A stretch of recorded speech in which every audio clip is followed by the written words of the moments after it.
name is Bentley Graves. I'm the Director of Healthcare and Transportation Policy at the Minnesota Chamber of Commerce. And as many of you know, the Chamber represents 6,300 businesses across the state, more than 500,000 employees.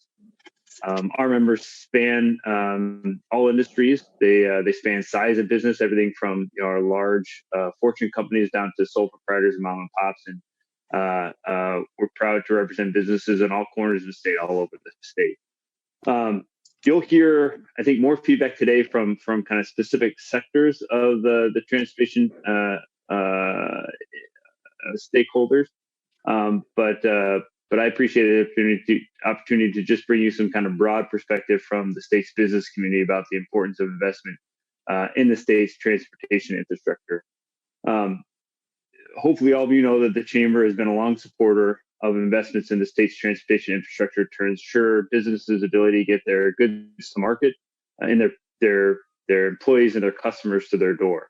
We support a level of investment that's necessary to ensure Minnesota maintains a safe, reliable, and efficient transportation system. To be effective, this system has to be a modern multimodal system.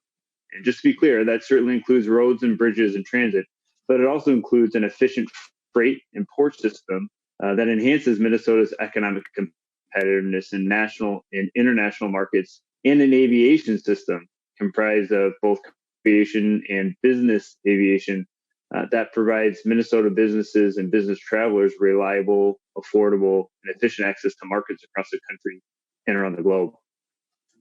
Now, we don't at the state chamber, we don't typically engage in specific bonding bills. We don't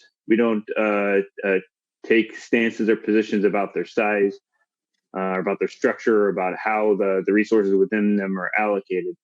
A big part of that is because we have local chamber partners across the state, many of whom have their own local economic development projects, whether those are transportation related or not, that are part of the bonding discussion.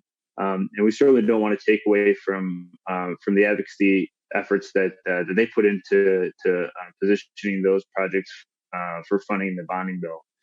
However, just as a general policy position, we do support the leveraging of the state's borrowing resources through bonding bills to make strategic investments in the maintenance and strategic expansion of our transportation infrastructure across the state.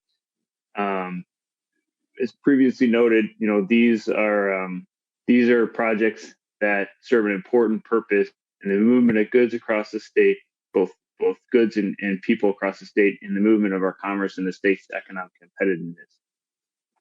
It's important to note that investment through the state bonding bill allows the leveraging of the state's borrowing authority to make these investments in our transportation infrastructure in all corners of the state. Again, as a statewide organization with members and interests all over the state, this is a particularly important tool to ensure that those investments are made in all corners of the state, benefiting the economic competitiveness of the state as a whole. As was mentioned by the chair, we're obviously all very aware of the current economic difficulties that we're all kind of making our way through as a result of the COVID-19 pandemic.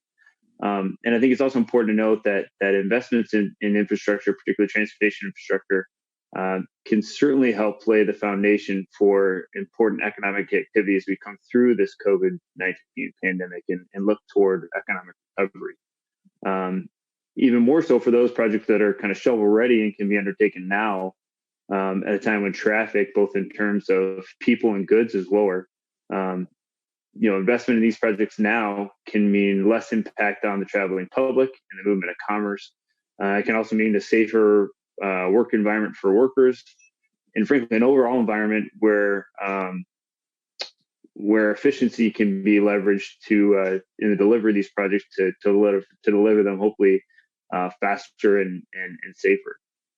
It's also, I think, important to note that in this current economic time, investments, particularly on those local projects for local roads and bridges, can really serve as a pressure relief valve for local units of government that are experiencing significant financial pressures right now, and making these investments through, again, the leveraging of the state's borrowing authority can certainly relieve pressure on demand for local property taxes as well.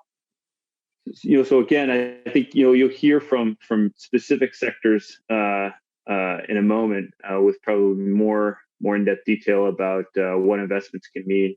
But just again, just from the Minnesota Chamber's perspective, on behalf of the state's business community, leveraging the state's farm authority through a bonding bill to make these critical and timely investments in our transportation infrastructure, whether it be roads, bridges, air, rail, ports, transit, is an opportunity to really get these critical dollars into the infrastructure at a time where they can have both kind of a stimulating effect, but also I think will guarantee the state in these local communities and regions of the state significant ROI as we find our way both through this pandemic and on to the other side of it. So I certainly don't want to take more time than I need, and I know there's others that will have more to offer. But again, just very much appreciate the opportunity to kind of provide that high level perspective about the state business community's view of investment in transportation, and I'm happy to answer any questions that